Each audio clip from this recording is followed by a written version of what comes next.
12वें और 13वें श्लोक में हमने देखा कि भगवान ने ये बात कही कि इंद्रियों को संपूर्ण द्वारों से रोककर मन का हृदय में निरोध करके और अपने प्राणों को मस्तक में स्थापित करके योग धारणा में सम्यक प्रकार से स्थित हुआ, जो ओम इस एक अक्षर ब्रह्म का उच्चारण और उसके अर्थ रूप से मेरा स्मरण करता हुआ शरीर को छोड़कर जाता है, वह परम गति को प्राप्त होता है।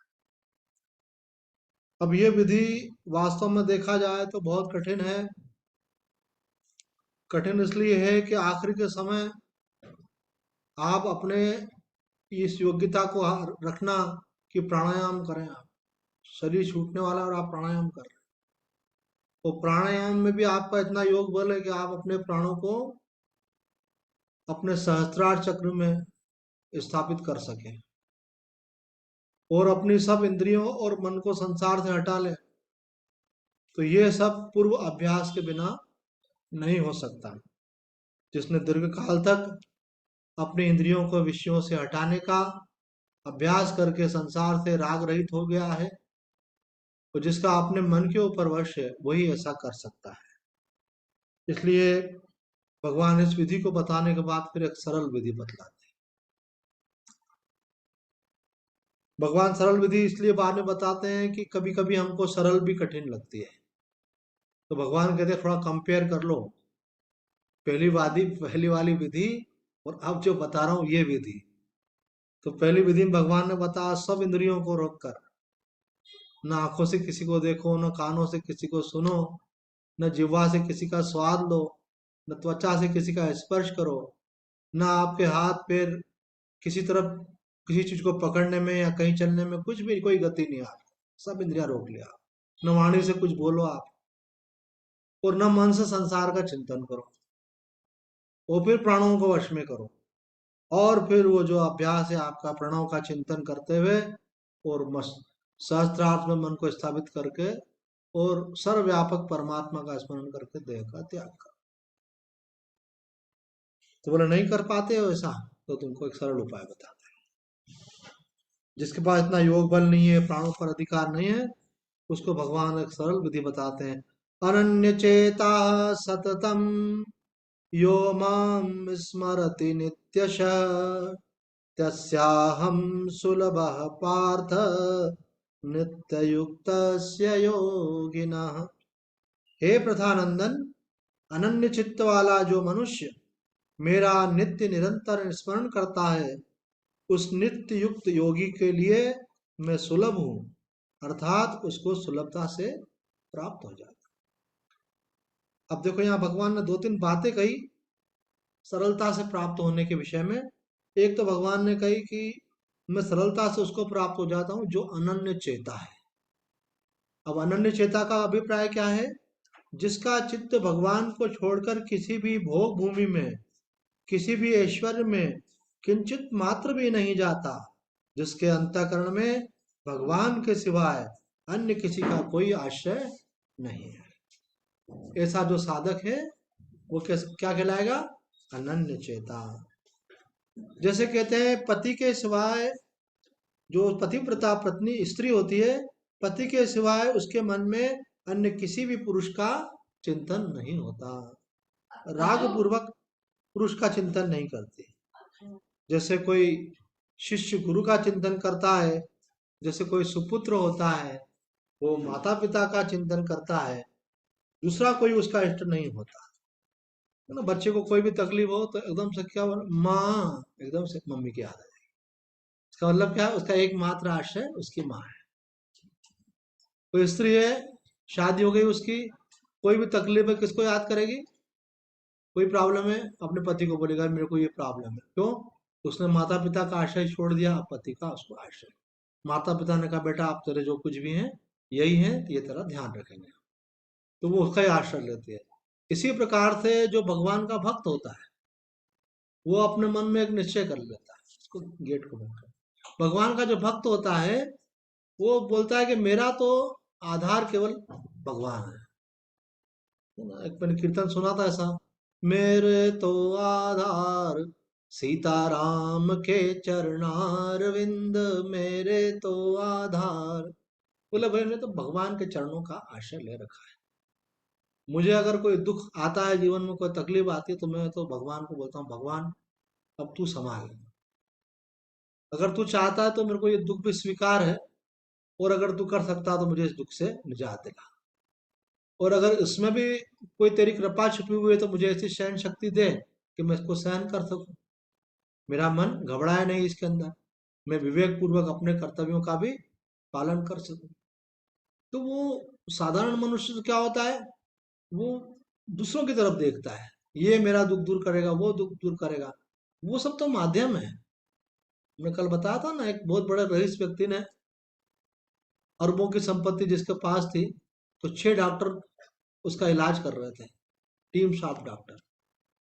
तो उनको कहा कि मैं अपनी आधी संपत्ति आपको दे दूंगा, मेरे को बचा लो आप।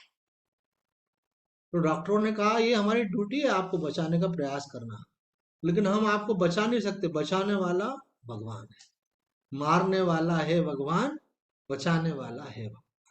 बोला हम कोशिश कर सकते हैं, जो भी मेडिकल साइंस के हिसाब से बेस्ट पॉसिबल है वो कोशिश कर सकते हैं। आजकल ऐसे ऐसे इलाज निकल गए हैं जिसकी कभी कल्पना नहीं करते थे। मान नारायण भैया सामने बैठे हैं, एक बार इन्होंने बताया था परिवार के किसी व्यक्ति के लिए उनका लिवर ट्रांसप्लांट हुआ।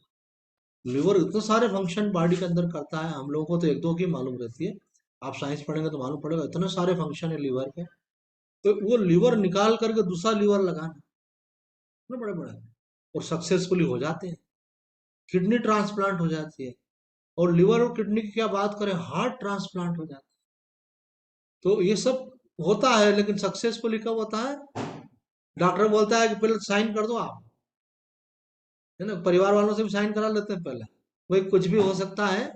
तो फिर आजकल क्या है, लोग डॉक्टर का ऐसा झगड़ा करने लग जाते हैं, हमारे पेशेंट को मार डाला, तो डॉक्टर भी पहले साइन करा ले कि भैया, वो कहता है हमारी कोई जिम्मेदारी नहीं, हम कोशिश कर रहे हैं, कुछ भी हो जाए तो इसके लिए आप तैयार हो तो साइन करो।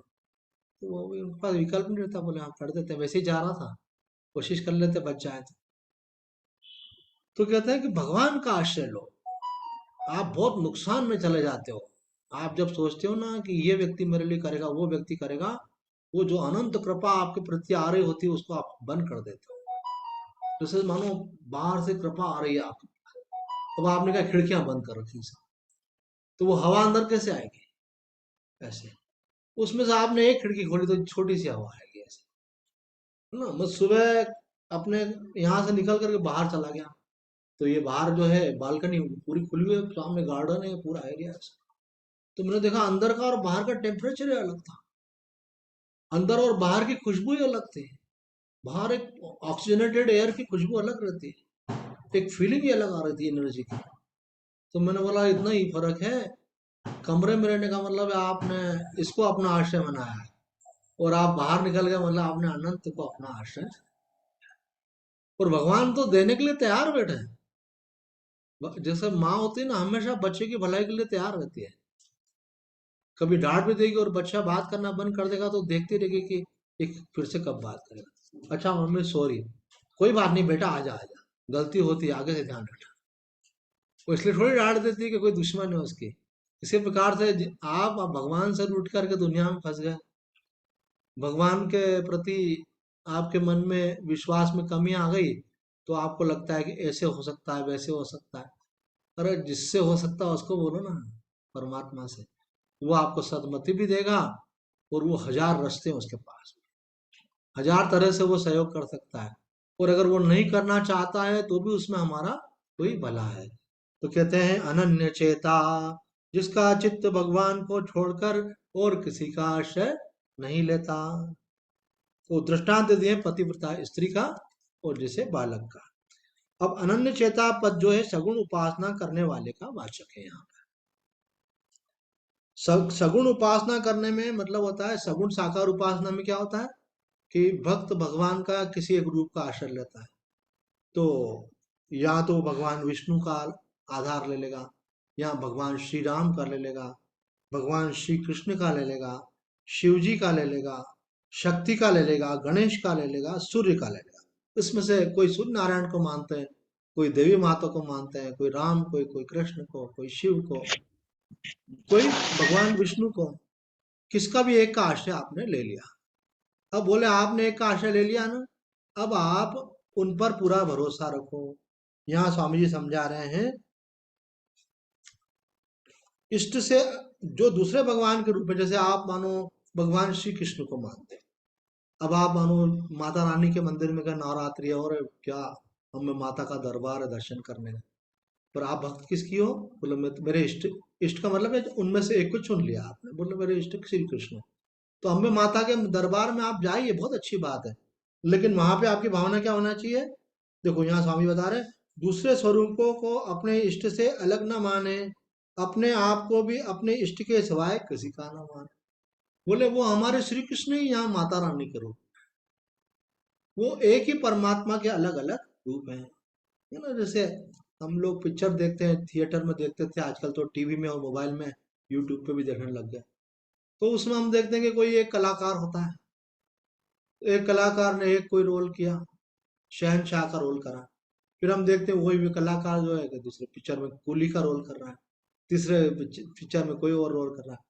हम क्या बोलते हैं? अरे वही कलाकार है, अलग अलग रोल कर रहा है। तो परमात्मा एक है और उन्हीं के अलग अलग रोल है। कौन कौन से? कभी दुर्गा बन के, कभी शिव बन के, कभी राम बन के, कभी कृष्ण बन के, लेकिन परमात्मा तत्व एक ही है, अलग अलग नहीं है। परमात्मा एक ही है, और उनमें ऐसी शक्ति है कि वो रूप बदल करके अलग अलग रूप में लीला करते हैं। ये है। तो कभी आपके मन में कोई प्रश्न होता है तो आप सत्संग में जाओ तो अपने आप उसका उत्तर मिल जाता है, क्योंकि भगवान समझता है ना किसको क्या उत्तर चाहिए, तो वो वाला महात्मा के मन में विचार दे देते हैं, वो अपने आप सत्संग में आ जाता है। तो तात्पर्य ये हुआ कि आपको ऐसा रखना चाहिए कि मैं केवल भगवान का हूँ, मैं मम्मी का हूँ, ऐसा नहीं होना चाहिए। मैं पापा का हूँ, ऐसा भी नहीं होना चाहिए। क्या होना चाहिए? मैं भगवान का हूँ। तो भगवान ने ही मेरी मम्मी को मेरे पास भेजा है, मेरे से प्यार करने के लिए, मेरा पालन करने के लिए। तो ऐसे जो भी जहाँ पे है, जैसे छोटे बच्चों की बात हुई, ऐसे बड़े बच्चों की बात भी है ये, क्या? कि मैं भगवान का हूँ। संसार में किसी दूसरे के साथ जुड़ करके ऐसा नहीं माने कि मैं इनका हूँ। क्यों? वो तो आज है, कल नहीं रहेंगे, लेकिन भगवान पहले भी थे और आगे भी रहेंगे। और उनके रूप में भी कौन सहायता कर रहा है? भगवान ही आपकी सहायता कर रहा है। वही आपको प्रेम दे रहा है, वही आपको सुरक्षा प्रदान कर रहा है, वही आपकी व्यवस्थाएं कर रहा है। पर हम जब किसी व्यक्ति को पकड़ लेते हैं तो फिर हमारा मन घबराता है, और ये आज तो इनका मन हमारे साथ है, कल नहीं हुआ तो, आज तो इनका साथ है, कल नहीं रहा तो संसार तो बदलने वाला है। तो इसलिए राम सुखदास जी महाराज ने एक बहुत सुंदर भजन गाया था, हमको याद है।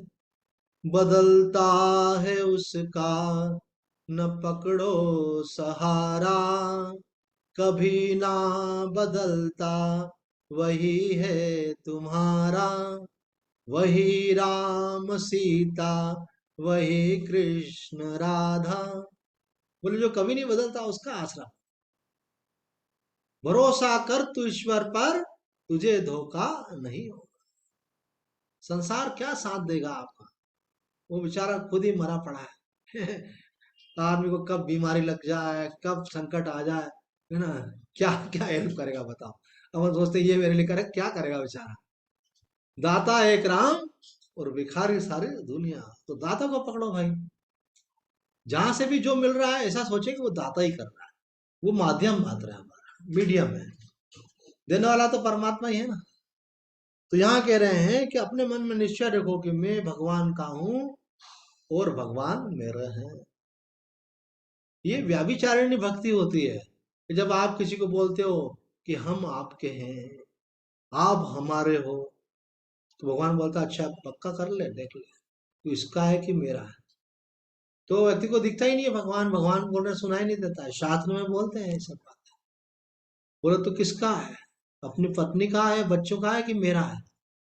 नहीं, हूं तो आपका, पर इनको मैं बोल रहा हूँ। बोले हाँ, ऐसे ऊपर ऊपर से बोलना, पर अंदर से पक्का रखना, तो कोई दिक्कत नहीं है। पर तू दिल से अगर तेरे इनको अपना मानो तो फिर रोना पड़ेगा, क्योंकि इनको अपना मानेगा और ये तेरा साथ नहीं देंगे तो बोलेगा अरे मेरे को धोखा हो गया, मेरे मैं इनको अपना मानता था, मेरे को छोड़ के चले गए, कोई मर जाएगा, कोई बीमार हो जाएगा, किसी के साथ संबंध खराब हो जाएंगे, अथवा एक दिन आप ही छोड़ के चले जाओगे उन्हें, और कोई नहीं छोड़ेगा। तो बोलेगा अरे मैं तुमको छोड़ के नहीं जाना पड़ा चाहता। तो जो लेने आए होंगे बोलेंगे चलना पड़ेगा। आएगा जब रे बुलावा हरि का, छोड़ के सब कुछ जाना पड़ेगा। एक व्यक्ति इंद्रपुरी के पीछे एक कॉलोनी थी, तो वो दरबार में आता था, वहां पे इंद्रपुरी दरबार। तो उन्होंने बताया कि वहां उसका बंगला बन रहा था। बंगला बनते बनते 2 साल लग गए। फिर फर्नीचर बना, फिर फर्नीचर में 1 साल लग गया, रंगाई पुताई ये वो। आजकल इतना मतलब, पहले तो बिजली फटाफट बना लेते थे मकान, आजकल बहुत टाइम लगता। तो करते करते बेचारा थक गया वो, और उम्र भी ज्यादा थी। तो आखिर ये हुआ कि मकान का जब मुहूर्त आया, तो वो आदमी मर गया। मर गया। तो उसकी पत्नी ने बोला, जब मेरे पति ने मकान का सुख नहीं लिया तो मैं क्यों लूं। वो मकान बनाने में 5 साल लग गए, और वो बेचारा। अब बताओ, आप अपना मन लगाओ परमात्मा में, काम संसार का करते रहो। ऐसा मत सोचो कि इसमें सुखी हो जाएंगे। सुखी अपनी आत्मा में ही होने वाले हो। सुखी आप परमात्मा में ही होने वाले हो। रहो कहीं पर भी, लेकिन मन परमात्मा में रखो। हमने एक छोटा सा आश्रम बनवाया था, उसका उद्घाटन किया तो एक महात्मा जी को बुलाया था उस समय। तो बोले कि ये, मैंने कहा हमारे लिए कुछ उपदेश कीजिए महाराज जी। तो बोले कि इस आश्रम में मत रहना। मैंने कहा महाराज जी ये खरीदा आश्रम में और रहना नहीं। सुनो मेरी बात पूरी, बीच में नहीं बोलना। बोले इस आश्रम में मत रहना, रहना अपनी आत्मा में। मतलब आप ये मत समझो कि मैं इसमें बैठा हूँ। बोला अज्ञानी शरीर में बैठा है तो बोलता है मैं आश्रम में बैठा हूँ, और ज्ञानी का बोलता है मैं तो अपने आत्मा में स्थित हूँ। ये तो देह का लीला है, सब हो रही है। बोले आत्मा को आश्रय बनाओ अपना। अगर इसको मेरा मान लिया तो फिर पछताओगे। देखो हमने हमारा जो वो बनाया था वो छोड़ दिया कि नहीं छोड़ दिया। ऐसा कोई निमित्त बन जाता है, कोई भी छोड़ना पड़ता है ऐसा। वहाँ मुसलमान बहुत आगे आसपास, तो हमने बोला छोड़ो भाई, यहाँ पे रहने से क्या फायदा, अनुकूल वातावरण नहीं है। तो कहने का अभिप्राय है कि आप जो सच्चा आश्रय है उसको पकड़ो। यहाँ कहते हैं अनन्य चेता। श्लोक में भगवान ने आरंभ में कहा कि तुम अगर आसानी से मुक्त होना चाहते हो तरह, तो अब सीधी सी एक बात समझ लो कि तुम्हारा सही आश्रम में हो। तुम जो गलत फहमी में किसी किसी को मान रहे हो, कोई तुम्हारा साथ देने वाला नहीं। ज्यादा ज्यादा आपको तकलीफ होगी तो कि डॉक्टर को दिखा देंगे, है ना, जांच करवा देंगे, दवा ला देंगे, ऑपरेशन करा देंगे, लेकिन सारा कट्टू तो आपको ही भुगतना पड़ता है। वो बोला मेरे हाथ में नहीं है, मैं क्या कर सकता हूँ। वो बोले जितना मैं कर सकता हूँ वही करूंगा। तो किसके हाथ में, बोले वो तो प्रभु के हाथ में है। तो हम पहले से ही प्रभु को पकड़े ना। प्रभु को अगर पकड़ेंगे तो जो भी निमित्त बन रहे हैं, हो सकता है उससे भी अच्छा निमित्त बन जाए, और सब व्यवस्था में। भरोसा कर तो ईश्वर का, उन पर भरोसा करो, उन पर विश्वास करो, अनन्य चेता। फिर आगे बोलते हैं भगवान, अनन्य चेता सततम यो माम स्मरति नित्यश। यो माम स्मरति नित्यश, अब इसका अर्थ कर रहे हैं सततम यो माम स्मरति नित्यशः। सततम का अर्थ है निरंतर, अर्थात जब से नींद खुले और जब तक रात को नींद आ जाए तब तक वो मेरा स्मरण करता है। ये भगवान का भक्त है। ऐसा नहीं कि एक माला जप कर लिया और अपन फ्री हो गया, आप दुनियादारी में लग गए। संसार में निरंतर उसकी लीला का दर्शन करो, उनकी कृपा का अनुभव करो। है ना, माँ कहती थी, माँ श्री श्री माँ आनंदमयी, कि निरंतर भगवान का दर्शन कैसे करना। तो आपके सामने जो भी परिस्थिति आए, कहना इस परिस्थिति के रूप में कौन है, बोले भगवान। जो भी व्यक्ति आए इस रूप में कौन है, बोले भगवान है। वो भगवान ही सर्व रूपों में आपके सामने है। आप भूल जाते हो, आप व्यक्ति को देखते हो, लेकिन ये सोर्स को भूल जाते हो। तरंग कहाँ से आती है, जल में से। बुदबुदा कहाँ से आता है, जल में। फैन कहाँ से आता है, जल में से। आप जल को भूल जाते हो, तरंग फैन को देखते हो। आप आभूषण को देखते हो, अरे भाई ये चूड़ी है, ये हार है, ये टॉप्स है, लेकिन वो सब एक्चुअल में क्या है, वो तो सोना है। तो आप देखते हो ये छोटी सी गुड़िया है, ये छोटा सा राजकुमार बालक है ना, ये बड़ी गुड़िया है, ये बड़ी गुड़िया की मम्मी है, ये भैया में बैठे हैं। तो ये आप जो देख रहे हो, ये अलग अलग नाम रूप विभाग कर रहे हो, ये कि पशु है, पक्षी है, ये है, वो है, लेकिन है क्या एक्चुअल में। एक ही परमात्मा अनेक रूप में आ रहा है। तो यहाँ पे भगवान कह रहे हैं सततम यो माम स्मरति नित्यश, अर्थात जो निरंतर मेरा स्मरण करता है। निरंतर मतलब नींद खुलने से लेके नींद आने तक। ऐसा एक भजन है ब्रह्मानंद जी का, वाह वाह क्या खेल रचाया है, कहीं राजा है कहीं रानी है। तो उसमें सब जितने भी रोल हो सकते हैं वो सारे रोल उसमें बोल दिए उन्होंने। कहीं गुरु बना कहीं चेला है सब उसका ही खेला है वही एक। तो ये बात समझ में आ जाए जिसको कि उसके अलावा कुछ नहीं है, तो वो क्या करेगा, सतत उसका स्मरण होता है। अभी आप कहीं एक जगह से हटा के दूसरी जगह लगाते हो, लेकिन अगर आपको ये लगेगा कि जिसमें लगा रहे हो वो यहीं पे ही है, उसके अलावा कुछ नहीं है, तो आपको सतत उसका स्मरण बना रहेगा।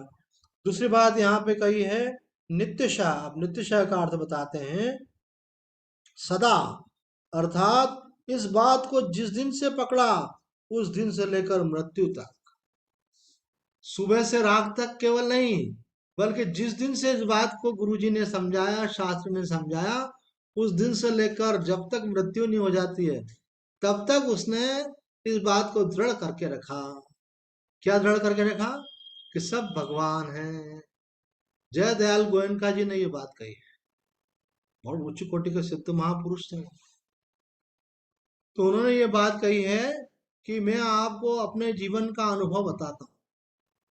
बड़े बड़े महापुरुषों का अनुभव काम आता है, बहुत कठिन चीज बहुत सरल हो जाती है। तो उन्होंने क्या बताया कि भगवत प्राप्ति का मेरे हिसाब से सबसे सरल कोई उपाय हो सकता है। कभी कभी आप पूछते हो ना सरल उपाय क्या है, तो सरल उपाय जय दयाल गोयनका जी ने बताया अपने शब्दों में कि सबसे सरल उपाय ये है कि आप एक बात समझ लो कि सब भगवान है। और मानने की बात नहीं, ये सत्य है। पहले भी एक भगवान था, ये संसार बना उसके पहले क्या था, एक भगवान था। वो जब प्रलय हो जाएगा फिर कौन रहेगा, एक भगवान। बोले बीच में क्या है, वही भगवान अनेक रूप होकर के है, उन्हीं की लीला हो रही है। पेड़ भी वही है, पहाड़ भी वही है, वृक्ष भी वही है, पशु भी वही है, पक्षी भी वही है, मनुष्य भी वही है, वही वही है, सब उसका ही खेल चल रहा है। तो आप एक बात पक्की कर लो क्या, कि सब भगवान हैं। भागवत में आता है कि आपके सामने जो भी आए भगवान समझ करके उसको दंडवत प्रणाम करो। तो किसी ने बोला लोग पागल समझेंगे, मानो कोई हाथी जा रहा आपने प्रणाम करा, गाय जा रही प्रणाम करा, चांडाल जा रहा प्रणाम करा, बोले खसक गया है देखो क्या, रास्ते में सबको दंडवत करता रहा। तो बोले अगर आप शरीर से नहीं करते तो मन ही मन कर, उसमें क्या, मन ही मन बोलो हे नारायण, हाथी के रूप में है नारायण, गाय के रूप में। बोलो मत ऐसे जैसे मैं बोल के बता रहा हूँ, आपको थोड़ी बोलना है। आपको अंदर समझना इस रूप में भी नारायण, और नारायण की लीला चल रही है अनेक रूपों में, बहुत आनंद आएगा। एक दिन कभी केवल ऐसा रहता ना आज का विचार, तो एक दिन ऐसा केवल करो कि कल, है ना, क्या नाम है तुम्हारा, बरखा। बोले बरखा ने ऐसा डिसाइड कर लिया कि आज गुरुजी ने बताया कल नवरात्रि है, और नया हम हिंदुओं का नया वर्ष है, हमारा हिंदू वर्ष तो कल से शुरू होगा, और नवरात्रि भी है, इतना बढ़िया मौसम भी बढ़िया रहता है, और देवी शक्ति के जागरण का समय है ये, ऐसा नव वर्ष है हमारा। और उसमें आपने करा आज पहला दिन मेरा, एक चीज मेरे को हमेशा याद रखनी सुबह से रात तक, क्या, कि जो भी देखेगा मन ही मन में बोलूंगा इस रूप में भगवान है ऐसे। और शाम को तो शाम तक तो आपको इतने हिलोरे आएंगे अंदर से आनंद के, सब भगवान भगवान बोलते बोलते। और वो बोले मेरे को मालूम नहीं था, तो मैं तो बहुत पहले से बोलती है ऐसे, है ना। स्वामी जी आपने हमको इतने दिन से बताया क्यों नहीं? तो मैंने कहा तुम सत्संग में आ कितने दिन के बाद रहे जल्दी जल्दी आओगे जल्दी जल्दी बताएंगे, ये सब बच्चे हैं अपने। तो अभी क्या है कि संसार में आदमी रहता है ना, फिर भूल जाता है सब चीजों को। सत्संग में आने से पक्का होता है। और ज्यादा दिन सत्संग में आता है तो कभी कभी वो सत्संग भी फिर है ना ऐसा सुनता है, महाराज जी बताते रहते हैं ठीक है, हाँ, सही है सही है। और फिर वो अपने काम धंधे में लग जाते हैं तो इससे काम कैसे बनेगा? तो ध्यान से सुनोगे आप, को उतारोगे जीवन में तो परिवर्तन आएगा।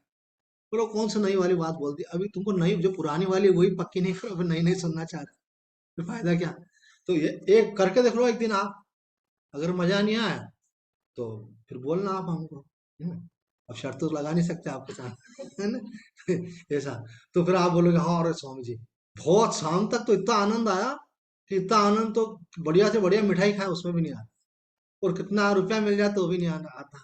और कोई इतनी प्रशंसा करे, सब कुछ करे, और कितने प्रिय अपने मिल जाए, जैसे लड़कियों क्या होता है शादियों की, अब सब बहनें मिल गई तो बहुत मजा आता है। तो वो लोग सब बहनें मिल जाए, मम्मी पापा मिल जाए सब, तो भी इतना मजा नहीं आता, उससे भी ज्यादा मजा आया किसमें? अरे सब भगवान, अरे आपको अगर वो चीज अंदर से वो छिद्र खुल गया आपका, वो अज्ञान हट करके वो आपका ज्ञान में प्रवेश हो गया, और भगवान की कृपा से जो आप बोल रहे हो, भावना कर रहे हो, वो अनुभूति का स्पर्श हो गया वहां।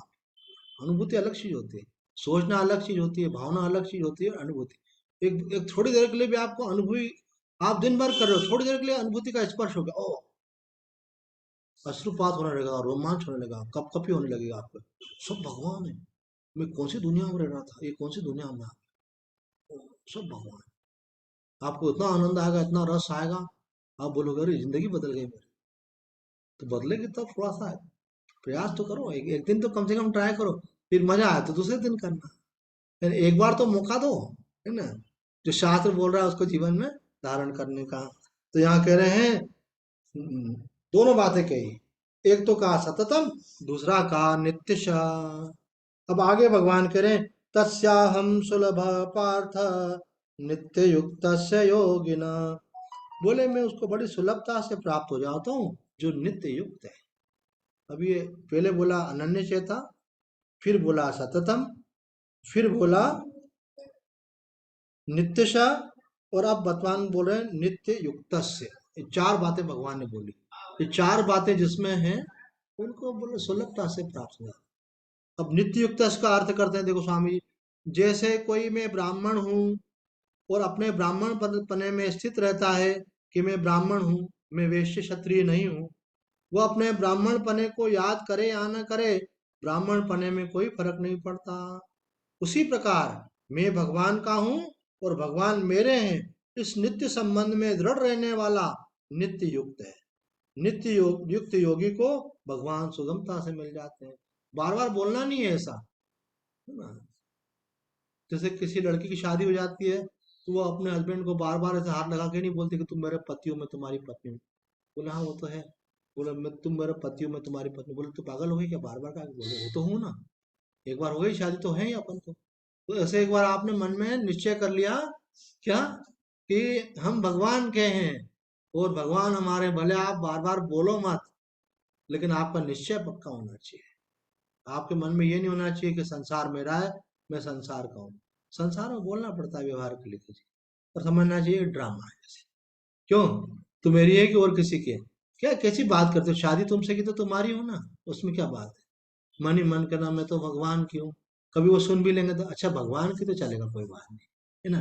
भगवान से कोई कंपटीशन नहीं होती किसी की।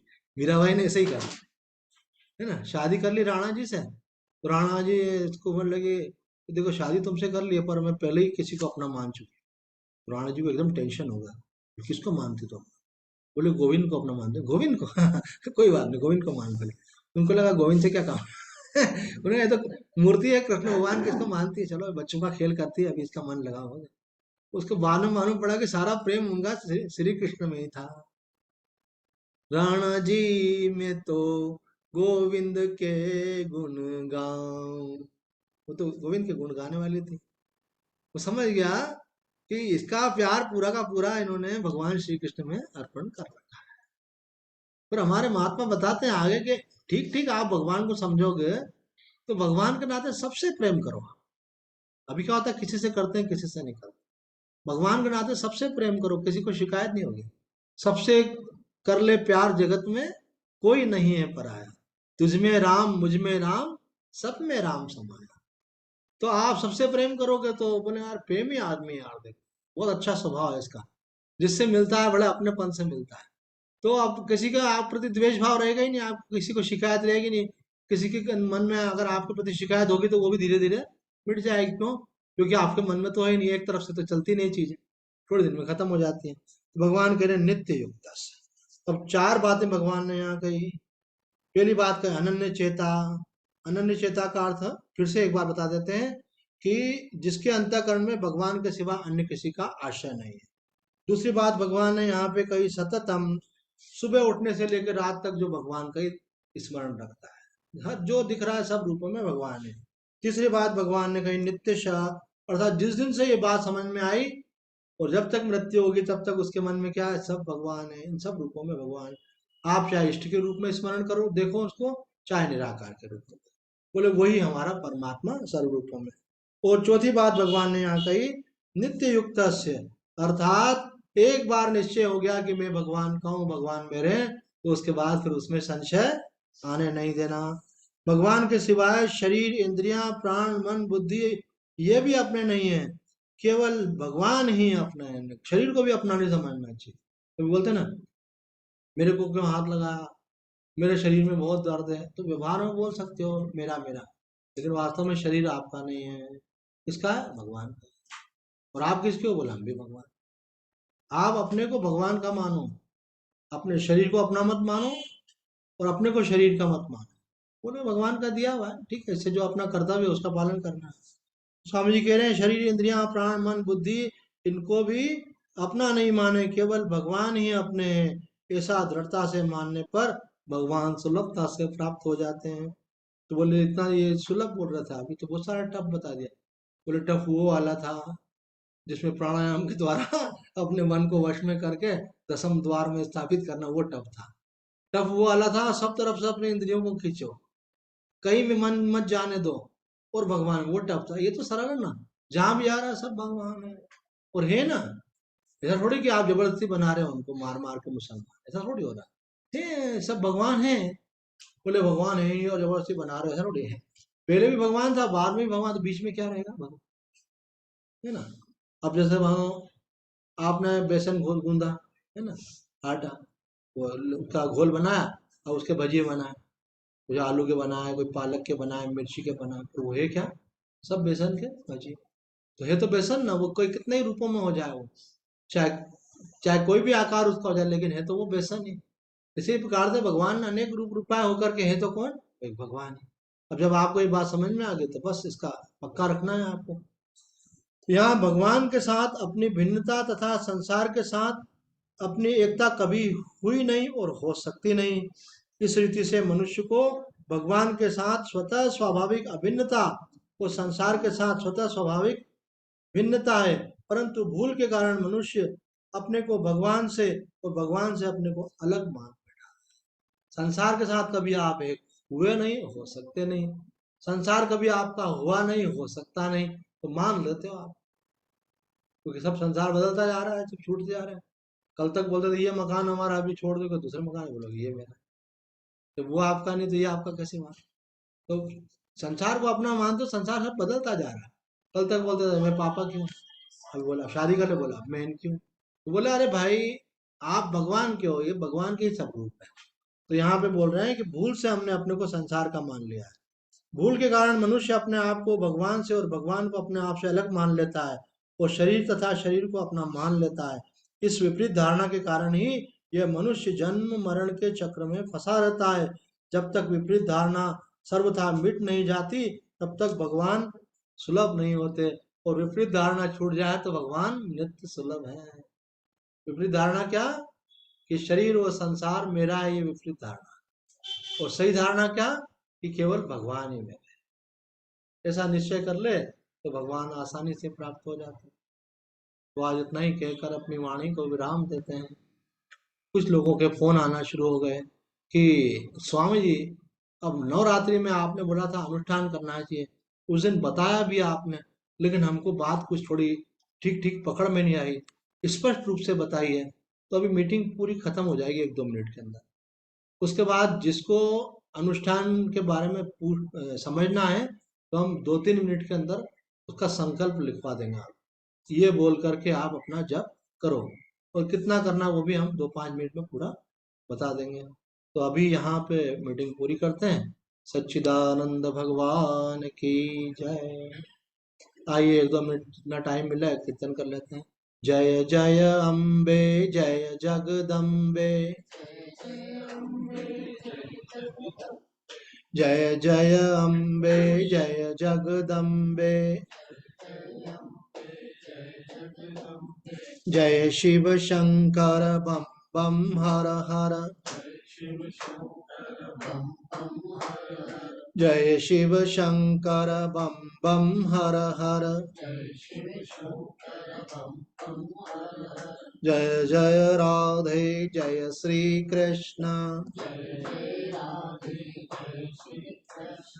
जय सिया राम जय जय हनुमान श्री राम जय जय राम